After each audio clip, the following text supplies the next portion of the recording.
have you seen that the French crown jewels have been stolen, or at least some of them? Have you seen this? Yes. Have you heard about this? I heard a woman was put in charge of protecting them. Oh, there is that angle. I wasn't actually going to talk about that angle, but yeah, the head of security at the Louvre.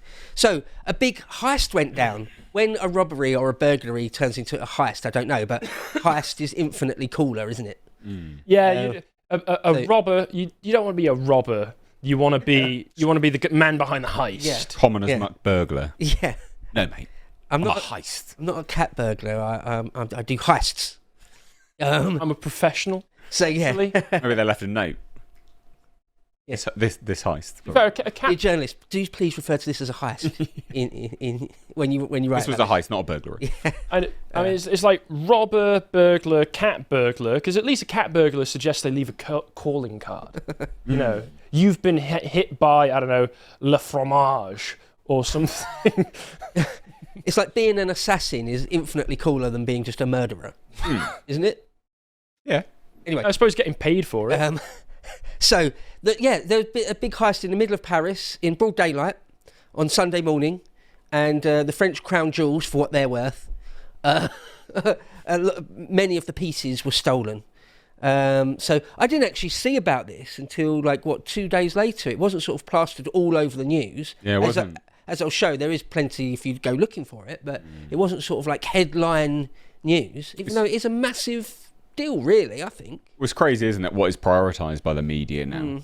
You know, like things which are largely, things which will go down as, this will go down in history, right? Like 100 years from now, people will be like, do you remember when the French crown jewels were stolen? But it's not prioritised by the media. Like culturally relevant things, historically, culturally relevant things are just not prioritised. Yeah. Very weird. It's a slap in the face to the French. So we'll just ignore it, mainstream media. We'll just ignore it. Yeah. No, it's super important. Yeah. History before our very eyes. Whoever did it probably weren't very ethical or virtuous individuals. Speaking of which, Stelios has got a...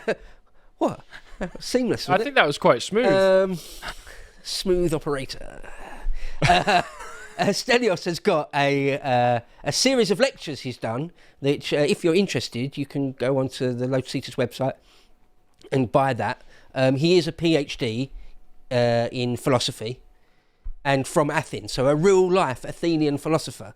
He's done, I think, a 9-part lecture series of courses on that. So if you're interested in that, it's far better than just your average YouTube video that you'll get for free. It's honestly probably better than most university courses you could take as well. It's explicitly that, because at undergrad, at university, you will get a certain angle, almost certainly.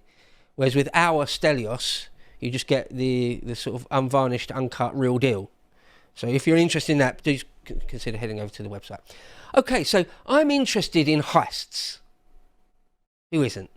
The way I'm interested in espionage or interested in special forces raids, all that sort of thing. I'm fascinated by it. So when there's ever a new one, I always want to know the details. So I thought I could just talk about a few of them real quick before we talk about what went down in Paris at the Louvre. He's rocking an eyebrow a bit like yours, mate. This is where you got it from. I got it from. Choose that on purpose. There's Thomas Blood from the 17th century, Dwayne "The Rock" Johnson, and me. That's the lineage. Yeah. Genealogy of the eyebrow. The people's eyebrow. So there was, again, in the 17th century, in 1671, a chap called Thomas Blood tried to, or did briefly, steal some of the crown jewels, the English crown jewels. He's Irishman, actually.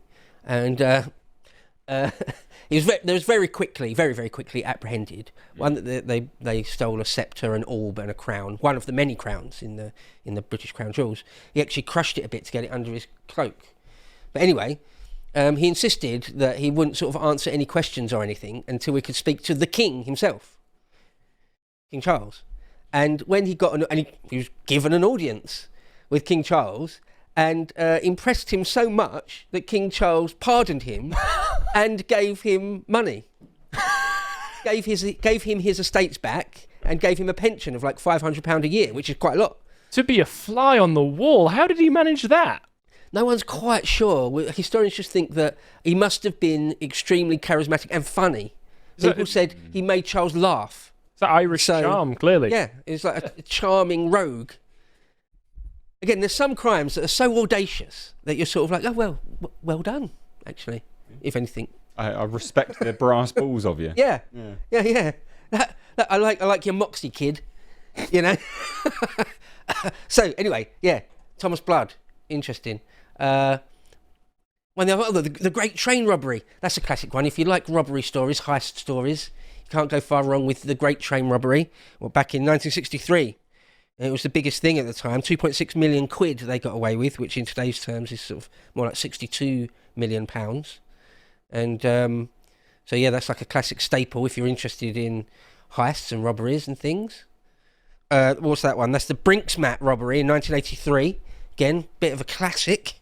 I can only hit some of the highlights here. You're going to have to give us your top 5. Okay. Well, I think I've only got 5 or 6 or 7 here. There you go. Well, I'll assume. Because when you actually look at all the sort of interesting and great heists, there's actually loads of them, right, throughout history. Loads and loads. But most of these are British ones. Brinksmat, they got away with 26 million quid. And in 1983, so nowadays, that's something like 290 million pounds. Are all these ones where like there was no injuries, nobody was murdered as a result of it? Was it just... Usually someone gets hurt. Not always. But usually someone has to be a bit battered, at least. I mean, a bit battered is not as bad as actually killing somebody for it, right? Right. I mean, these things are usually relatively bloodless, because the whole point is that you're supposed to... Yeah, you're supposed to be quick. You're supposed to get away with it. Yeah. And even if you do get caught, you go down for robbery, not murder. Yeah. Usually armed robbers are not murderers. It's a whole different thing, right? Usually, not always. But the Brinksmat, classic one. I'll let people look into the details for themselves. The Knightsbridge depot robbery in 1987. They got away with £98 million. Sorry, that was what it was worth back then. I don't even have the figures for what it was worth nowadays. This is like the aftermath of it. A lot. And this one was just cash. Unmarked notes. Again, yeah. Non-consecutive, unmarked cash. Can't go far wrong. Now, another thing to say is that they usually don't get away with it. Most of the time, big robberies, you eventually, even if it takes 20 years or something, eventually everyone gets caught. It's very, very rare that you get away with it forever, and the bullion, the cash, the gems never turn up ever again. It's very, very, very rare. Apart from anything else, unless it's a one-man job, which is almost never the case, robbers will almost always turn on each other. It's like, we're going to try and rob this place. We're hoping to get a few £100,000, maybe £1 million or whatever. Oh, we've got like 90 million quid. Suddenly infighting over who gets that, killing each other. Classic thing in Goodfellas, right? When Jimmy the Gent just starts whacking everyone else that was supposed to get a cut of the Lufthansa heist. That plays out. That nearly always ends up playing out, some version of that. The Millennium Dome diamond heist. This was in the year 2000. I remember this very clearly. I was already like 18 or 19 years old at this point. This was a classic one. Look into the details. This is really like something from a movie. They had a speedboat. They had a JCB digger. They like had a guys Michael with Mann power film drills. or something. It was brilliant. They all got caught immediately. They never even left the premises of the Millennium Dome. Pay for effort, though. Oh, yeah. It was really like something out of a movie. Well planned. Yeah. There's the JCB. They're smashing into the old Millennium Dome. The thing is, the police had them under surveillance and knew exactly what they were doing. I was going to say, imagine going through all this planning.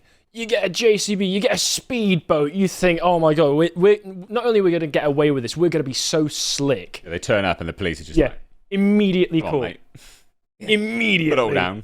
The guy even like bought or rented the speedboat under the name like Mr. Diamond or something. Oh! Yeah. It was everything about it is like a movie. They thought they were movie heist masters. The thing is, right, in most heist movies, they all either die or get caught anyway. Yeah. So, like, don't try and be like the heist movies.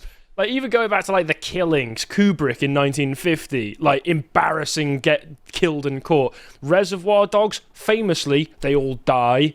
Heat, famously, they all get caught or die. Don't do it. In real life, you nearly always get caught. Nearly always. So little bit of advice to any kiddies out there: Don't do it. don't do it. Crime doesn't pay. Try and make a legit living if you can. You know. The police even removed the If real you want diamond. to be a real professional thief, consider a banking career. The police had them under surveillance for so long, knew exactly what they were going to do, down to the minute, that they even removed the real diamonds, because in the Millennium Dome at the time was this giant diamond exhibition, and they'd removed the diamonds for fake diamonds. So even if somehow they'd got away with it, they just would have had a load of fake cut crystal or whatever. Brilliant. But they got in there and they smashed it up and got in there, and but it wasn't like I think the world's biggest diamond was there. Oh, in fact, there it is, right in the middle. You can just about see it. That's a fake one. So, okay. After what have I got after the Millennium Dome? It's the one with Lightning Lee Murray. Oh yeah, the Securitas Depot robbery in 2006. Now they did get away with it for a while. They got tons of money, 53 million quid. They got away with again for a while. Eventually, they were nearly all caught, or all caught. But like again, this is there's real guys there with guns. In this one, someone got bashed up a bit, like not killed, but a couple of people. I think to show them they meant business. They like sort of bashed them a bit, and the proper. It's like it's always like something out of a movie. It's why I'm interested. Like a special forces raid or something. It's fascinating. A massive shotgun there. Yeah, I mean, sawn offs are out. People want a bit of range these days. I don't know what he's doing there. I mean, it's always about intimidation, isn't it? Yeah. Guy behind this one, the mastermind, was a UFC guy. Lightning Lee Murray, of UFC fame. He decided to be a robber. Yeah.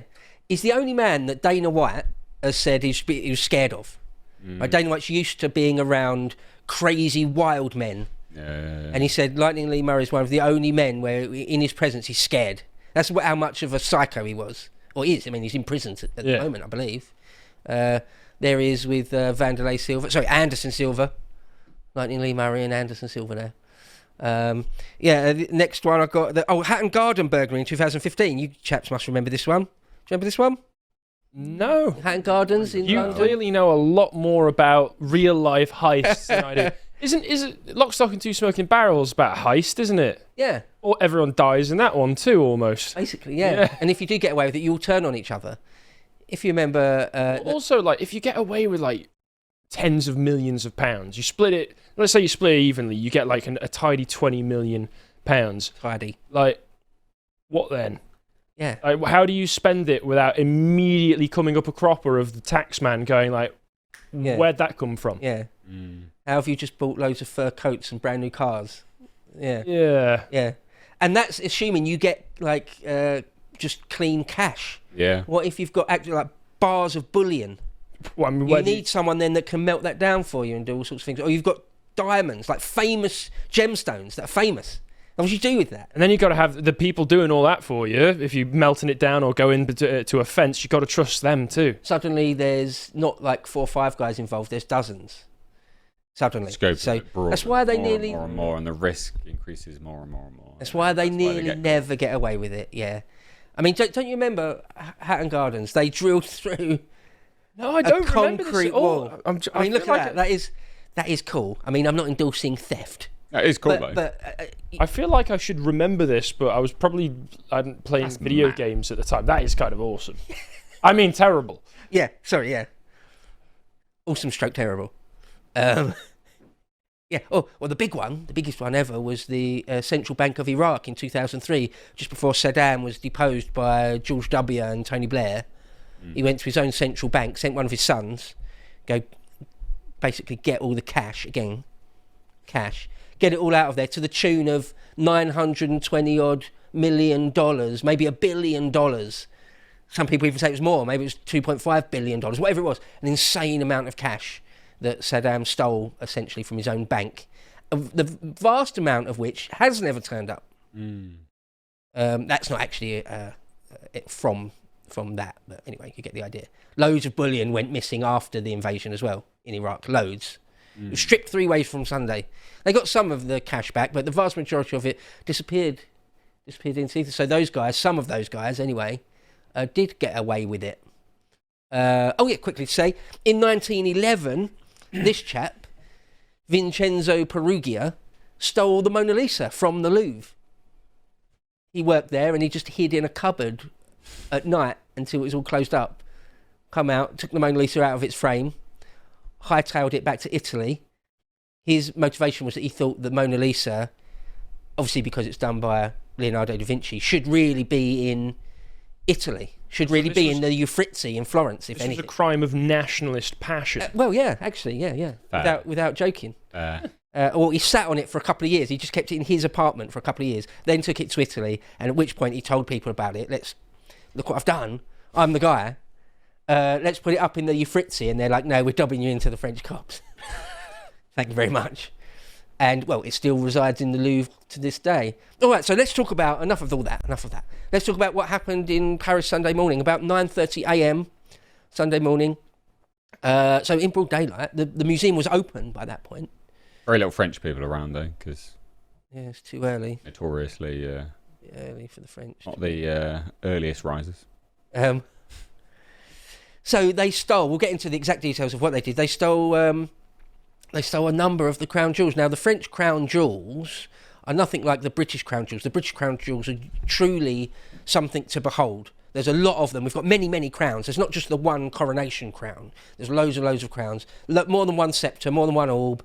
There's a great deal. If you go to the Tower of London at Tower Hill, you can go. You have to pay actually quite a lot to get into Tower of London, but you can go there and see them all.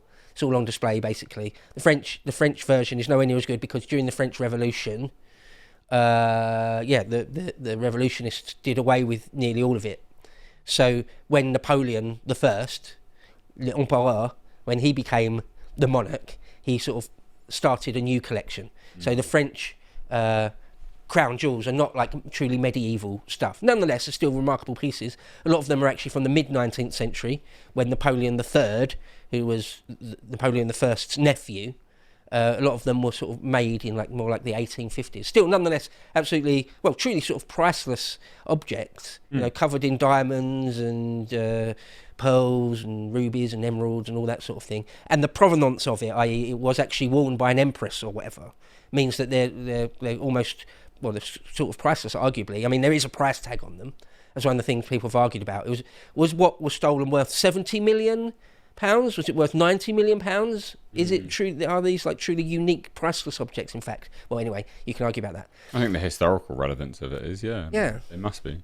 So what these guys did is they got this ladder, this big ladder, and they drove it up along the sort of outside of the Louvre on the Seine. There's the River Seine at the bottom of that picture. And when you go and visit the Louvre, you go into that middle courtyard where there's the pyramid there. Mm-hmm. That's where you go in. I've been to Paris a number of times, been inside the Louvre 2 or 3 times. And, I've been to the Louvre once when I was a kid, I remember. And I remember that pyramid. Yeah, that's where you go in. You go in and down, and that's where you buy your ticket and go in. Now, as you can see, that whole thing is was once a palace, or a palace complex, really. And the Louvre, it's like the National Portrait, the National Gallery, and the British Museum all rolled into one. Much, much more you can ever see in one day. So, they didn't go in the front door. They went round the side, effectively. And they got this this digger thing, look, truck-mounted ladder. So it's definitely all, of course, it's all as a professional job. They've thought about this and premeditated. Of course it is. There it is. There's the cops now looking at this. So they got this ladder up to the first floor balcony, which is still relatively high, right? Mm. It's not like one, it's actually the equivalent of like 2 stories in normal terms. Yeah, because the ceilings were super high. So 9:30 a.m, broad daylight, 4 guys, some of first account said it was 3, but it looks like now it's 4 guys, clamber up this ladder to this balcony, and inside that door, that window, is the Apollo Gallery, which is where these French crown jewels, 19th century crown jewels, were housed. I've been in that room myself a couple of times. So wonderful. Never wonderful taken by the space. urge to just pocket something? Well, they're covered in what you would think would be like bulletproof, smash-proof cases, but seems not to have been the case. Where's your ambition? There's this thing that people think that, like, it's in movies, that art galleries and museums are like these super tight things where there'll be like there's lasers. Yeah, you're and descending there's- from the ceiling on a wire, and then you've got to dodge all the It's all lasers. propaganda, guys, Lasers. to stop you from doing it. And if you Yeah. do something, there'll just be like shutters that just go come down, and it's not like that at all. The British Museum, the National Gallery, the Louvre is nothing like that. These are old buildings. The buildings themselves are a couple of hundred years old, and they're not fitted with that sort of thing. That's just all movie nonsense. Well, not that you know. Well, as far as I'm aware, yeah. Well, we know As far as now. I'm aware. Well, yeah. You got me there, Nate. So this is Checkmate. the Apollo Gallery. I mean, in and of itself, the space is incredible, isn't it? And so this is some of the items that they stole. One of the very, very unique tiara there, one of the crowns. Apparently, on their way out, they dropped one. Different accounts are saying different things. Some say they were in and out in 4 minutes flat. Other accounts are saying no, it was more like 7 minutes. One thing I saw said there was actually 9 minutes. But they're in like these cases, as you can see a mock up there, with like see-through glass. And you would think, again, it would be like bulletproof or whatever, but whatever it wasn't strong enough. Again, we haven't really got the details of whether they had power drills or whether it's just crowbars or whatever. But it seems like quite quickly, within a small number of minutes, smashed that open, grabbed what they could, went out the way they came. Just went out the way they came. Oh yeah, the Empress Eugenie, who was Napoleon III's wife. There she is wearing that tiara. They went back out the way they came, clambered down that ladder again. They had waiting Yamaha scooters. Boom, off into the Parisian day. No one's seen hide nor hair of them since. As of recording this, these guys are still at large. Oh, I thought they'd already been caught. No. At the minute, they've gotten away with it. How many days ago was it now? It was Sunday morning, Sunday morning. and we're now on Wednesday afternoon. Well, there's plenty of time. Well, the first few hours, like a lot of crimes, the first few hours are the critical hours. If you can get away enough, if this amount of time has passed, the odds are sort of in their favour. Having said that, as I said earlier in this segment, this sort of thing, very rarely get away with it. It might be 20 years down the line, but I suspect they won't get away with it. Well, this is also some of the most famous jewellery in the world. So how do you begin to move that? That's the Wow. That's the thing. Do they sit on it for years and years and years, wait for the heat to die down, and then maybe try and put some feelers out? Even then, they're going to be on high alert for these things forever. I think their fear is that they're going to break it down into its constituent parts, basically. That's the worry. Only a couple of different scenarios could play out. One, you've already got some sort of crazy billionaire buyer, some sort of mastermind, James Bond villain mastermind, who says, just steal these pieces and I'm going to keep them for my private collection. We're not going to tell anyone about it ever, and it'll be the perfect crime. We will get away with it. That's, again, movie stuff. That sort of thing hardly ever happens. There are one or two examples of something like that going down, but that sort of hardly ever happens. Or you've just got, you'll sell them to other fencers, and who knows where they go. Or you break them down, you take the individual pearls and diamonds off of these things and sell them all individually. So what you're suggesting is there's a non-zero chance that Elon Musk had these stolen to give to his e-girl wife baby mamas. Can we account for Mr. Musk's whereabouts at 9:30 a.m. French time Sunday morning? If not, He's courting more e-girls with the It wasn't crown actually people. jewels. Well, it wasn't people, it was Tesla bots. Oh my god. He sent in the Tesla bots. it's less likely to be Elon and much more likely to be George Soros or someone, isn't it? He's going to be dead soon. Yeah, is he still going? He He's is, in his isn't he? like late Still going. 90s at this point. It's Still ridiculous. going. So, as you say, these are the individual items are famous. How do you move them?